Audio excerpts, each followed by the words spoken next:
Good morning everyone. Wow! It's a Tuesday. For today's video, narin tayo bisita last night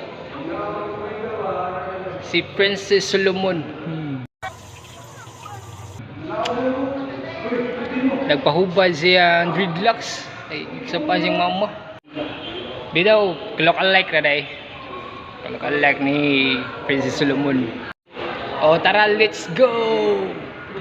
Oops, to ara. Balik na ito gamay. Oops, to ara. Balik, isang niya akong ginaraman eh. Aray, ito ba ang hindi dong? Iya.